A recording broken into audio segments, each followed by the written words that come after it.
이 시간 우리에게 주신 하나님의 말씀은 구약성경 레위기 26장 3절과 4절의 말씀입니다. 구약성경 레위기 26장 3절과 4절입니다.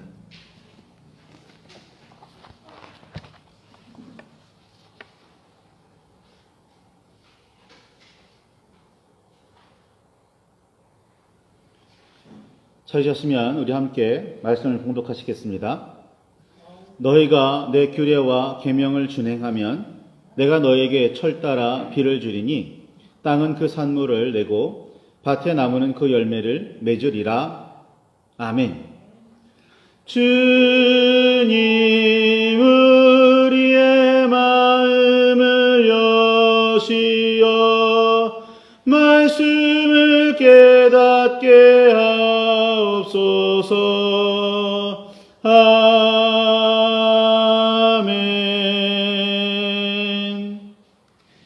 주님의 사랑과 그 크신 은혜가 저 여러분 안에 가득하기를 소망합니다.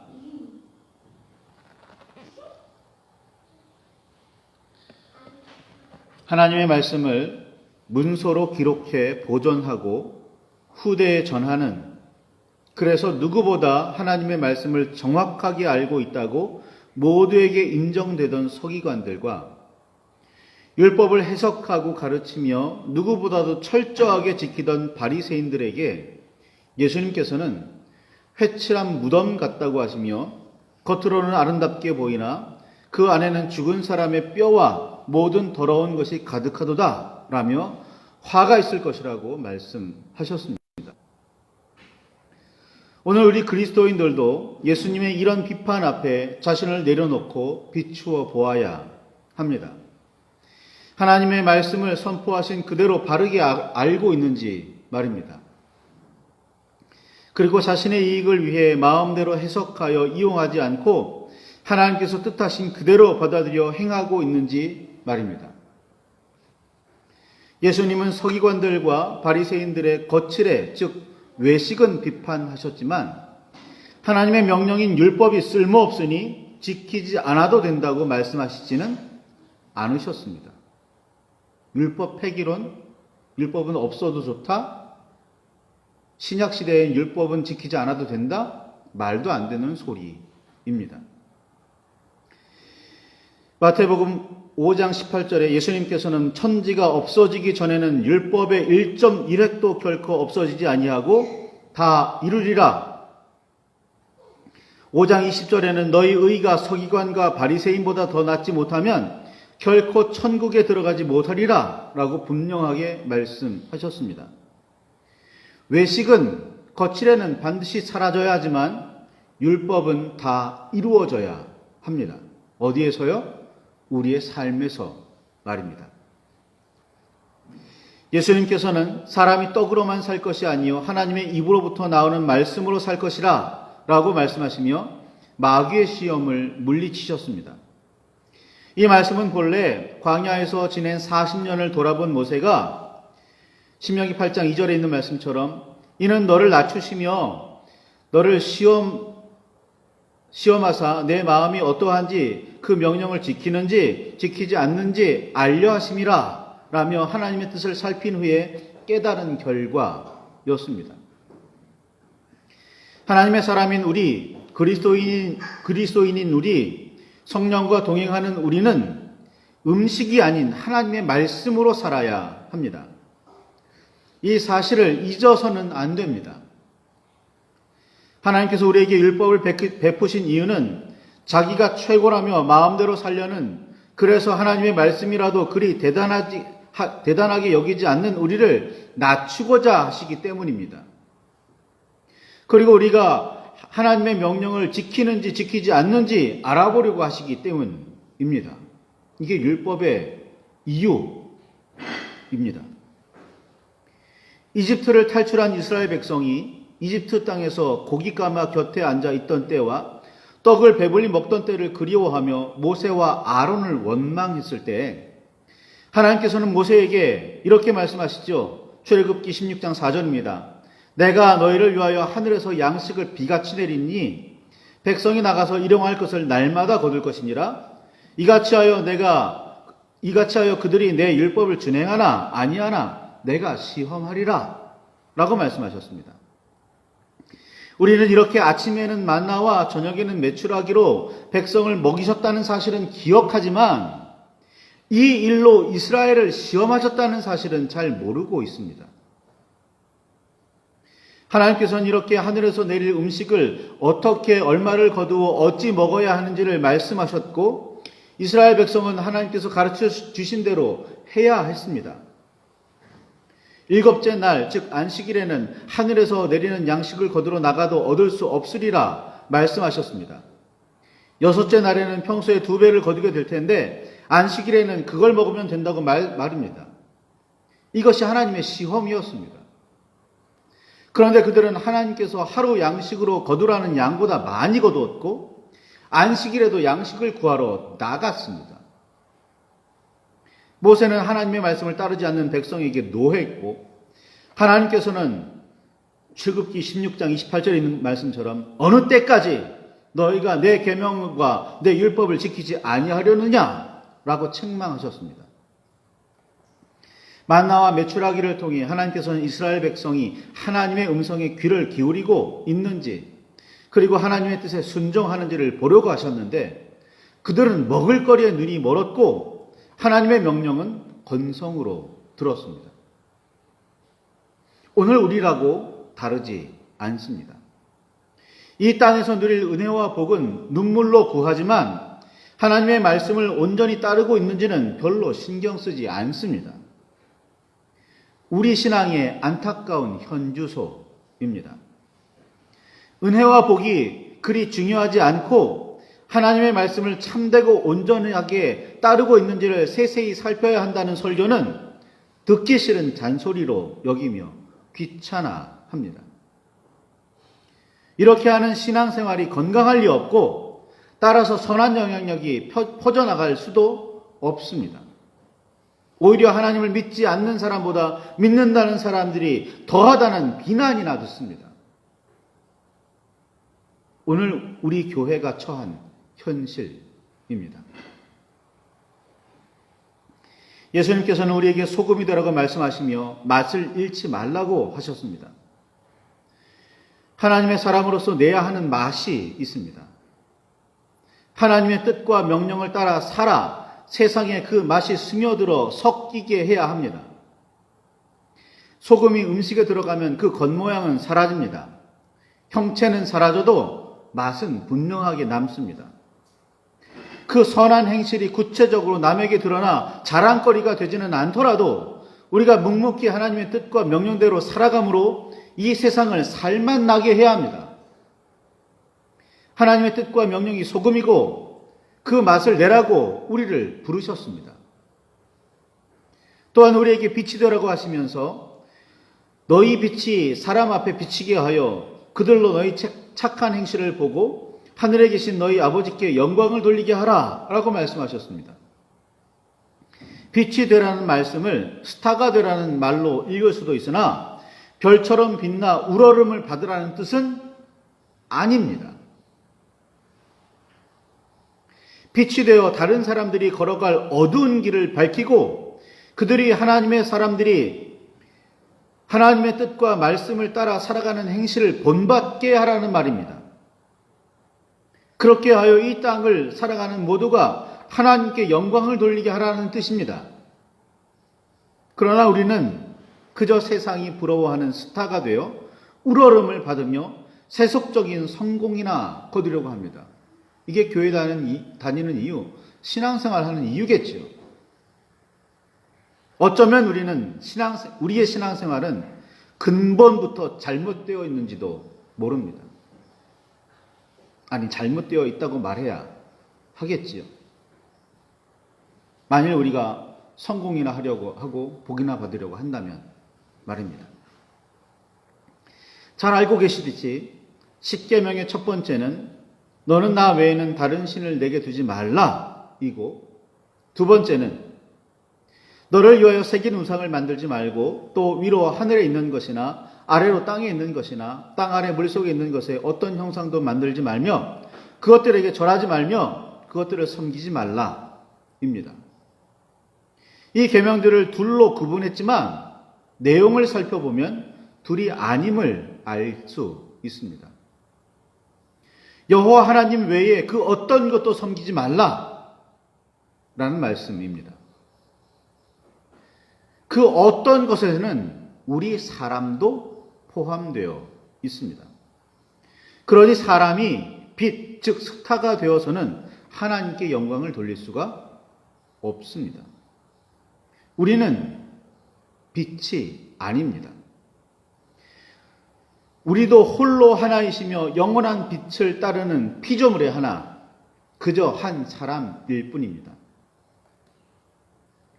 그 영원한 빛을 먼저 경험하여 그 빛을 조금 나누어 받은 우리는 어두운 길을 걸어가는 다른 사람들이 실족하여 넘어지지 않도록 발을 비추어 줘야 하고 참되고 온전하며 영원한 빛이신 하나님께 나아가도록 이끌어야 합니다. 그러기 위해서 우리는 하나님께서 뜻하신 착한 행실이라는 본을 보여야 합니다. 그 착한 행실은 하나님의 뜻과 말씀에 순종하는 일입니다.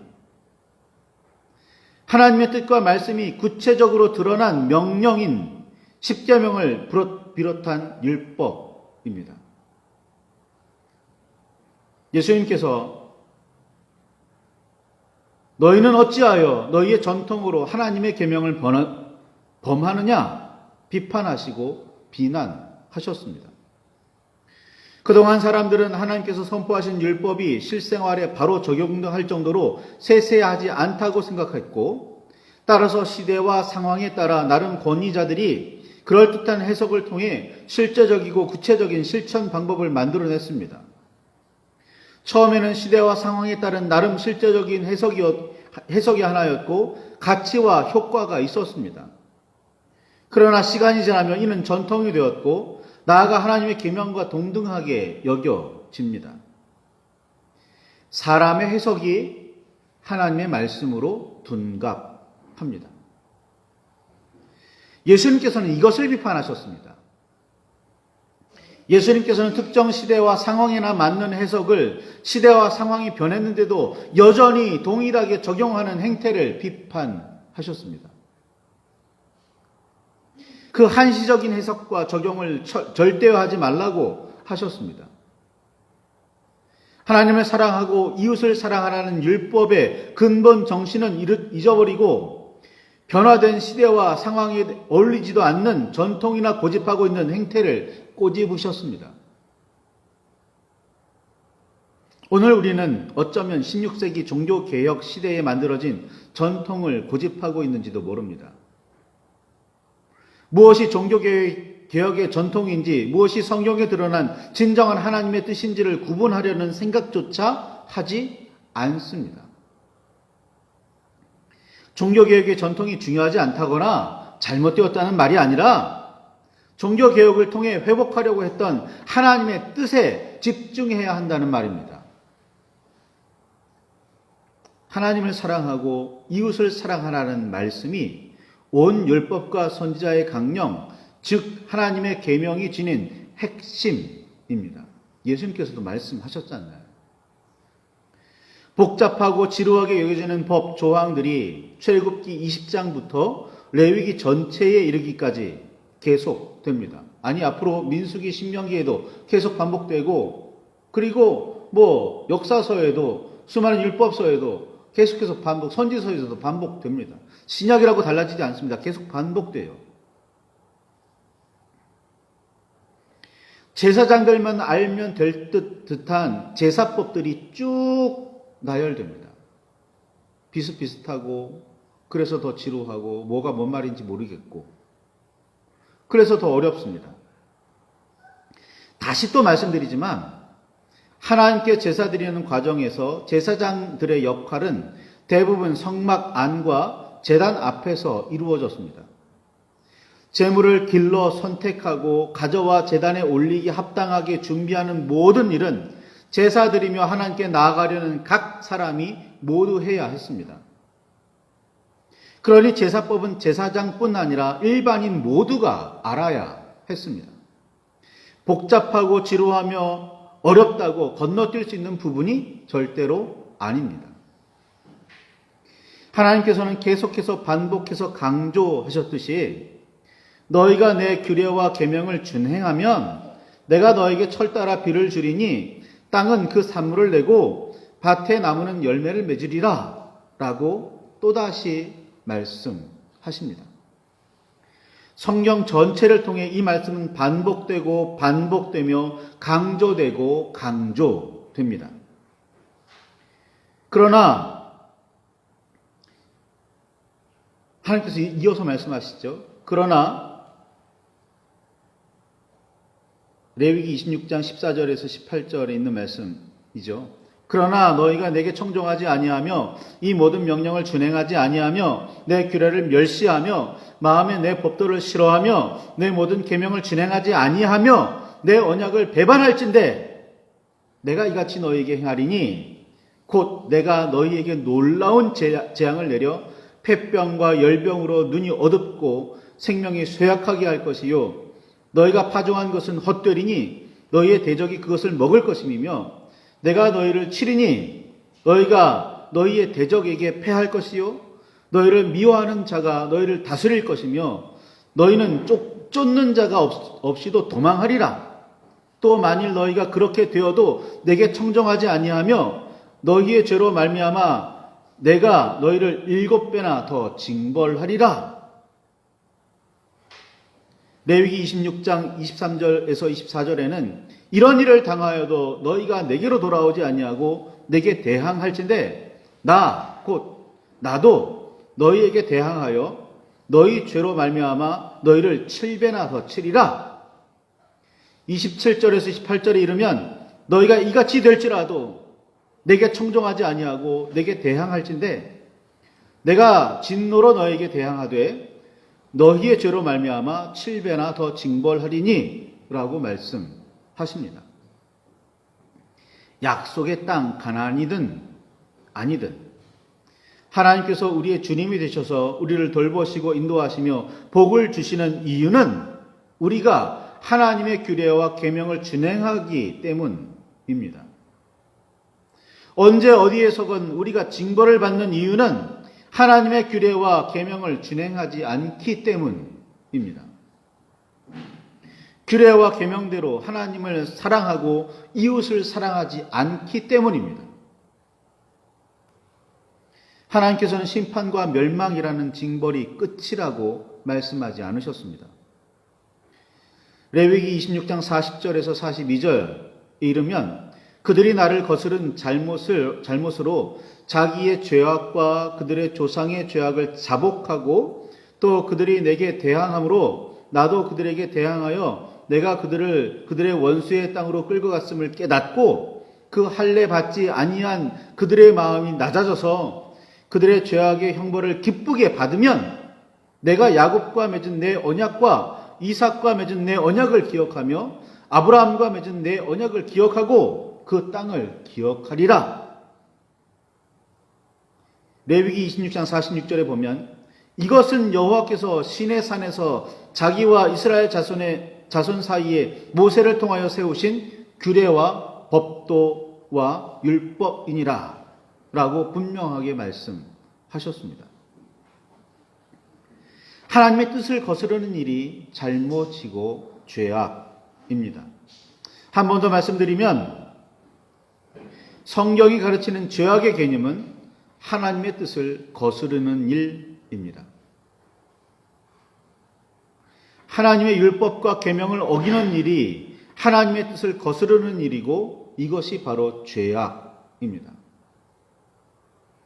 그러나 아무리 죄악이 크고 넘치더라도 죄악을 자복하고 마음이 낮아져서 형벌을 기쁘게 받으면 하나님께서는 반드시 언약을 기억하시고 우리를 다시 품으십니다. 자, 분명하게 들으시기 바랍니다. 아무리 죄악이 크고 넘치더라도 죄악을 자복하고 마음이 낮아져서 형벌을 기쁘게 받으면 입니다. 하나님 제가 잘못했습니다. 용서해 주십시오. 형벌은 피하게 해 주십시오가 아니에요. 그렇죠? 형벌마저도, 죄악에 따른 형벌마저도 기쁘게 받으면 내가 너희와 한 약속을 하나님께서 기억하시겠다고 말씀하십니다. 형벌을 피하려고 하지 마십시오. 형벌을 오히려 기쁘게 받아야 합니다. 좀 다른 얘기일 수도 있겠지만 단테가 지은 신곡에 보면 단테가 지옥을 여행하잖아요. 그러다 단테가 어느 자리에서 그들이 정말 너무나 힘들어하고 아파하는 모습, 너무나 지옥에서 고통당하는 모습을 보고 안타까워합니다. 그러자 그 단테를 인도하던 사람이 단테에게 뭐라고 그러냐면 하나님께 징벌받아 고통스러워하는 사람들을 왜 불쌍히 여기느냐?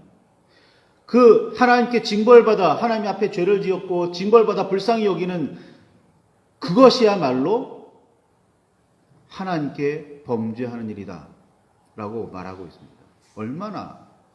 얼마나 추상 같은 선언입니까? 하나님께 징벌받는 사람을 불쌍히 여긴다? 그건 하나님의 의를 부정하는 일일 거예요. 그러니 당연히 하나님의 뜻을 어기는 일이죠.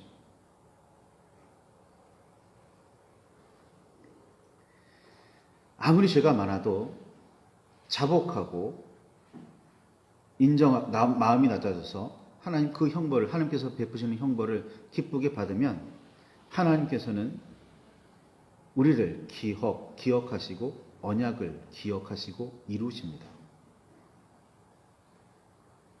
예수님의 십자가가 이런 하나님의 기억과 회복의 정점입니다. 그렇게 해서라도 우리를 돌이켜 세우려는 하나님의 마음입니다. 우리는 손을 펴 하나님을 잡으려고 하지도 않는데 하나님께서는 우리의 손을 잡으려고 애를 쓰십니다. 이것이 은혜이고 사랑입니다. 예언서를 읽든 묵시록이나 계시록을 읽든 이 사실을 벗어나 멸망이나 몇몇의 한정된 구원만을 이야기하면 안 됩니다. 그건 성경의 정신이 아니에요. 이는 성경에 드러난 하나님의 참된 뜻을 조금도 이해하지 못했다는 의미입니다. 하나님의 은혜와 사랑에 조금이라도 보답하는 방법은 하나님의 규례와 계명을 준행하는 일입니다. 하나님의 나라는 우리에게 임하여야 하고 하늘에서 이루어진 하나님의 뜻은 이 땅에서도 반드시 이루어져야 합니다. 기억하시고 새기시기 바랍니다. 그리고 살펴보시기 바랍니다. 나는 과연 하나님의 뜻에 합당하게 그 계명과 그 규례를 따르며 지키고 있는지, 율법의 모든 정신의 핵심, 하나님 사랑하고 이웃 사랑하는 일이 내 자신에게 배어 있는지, 내 삶에 드러나고 있는지, 그로 인해서 이웃에게 좋은 영향력이, 선한 영향력이 끼쳐지고 있는지 말입니다. 말씀을 붙들고 묵상과 기도를 하시길 바랍니다. 나는 정말 하나님의 뜻대로 그 규례와 법도대로, 율법대로 행하고 있는지, 그 정신을 바르게 살려서 하나님을 사랑하고 이웃을 사랑하고 있는지 말입니다. 말씀을 붙들고 묵상과 기도를 하시기 바랍니다. 하나님의 뜻을 깨달으시길 바랍니다.